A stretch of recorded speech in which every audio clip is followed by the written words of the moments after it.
Hello everyone! Ayan, very late night.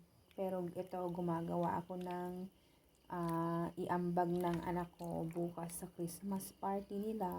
Ito ay salad, pero mukhang kukulangin yata kasi 45 sila. So, siguro bukas kung dadagdagan ko na lang.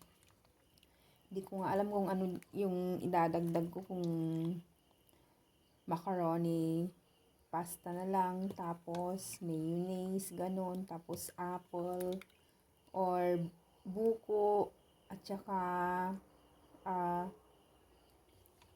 apple. Kasi pag gumawa talaga ako ng salad, ay talagang 1,000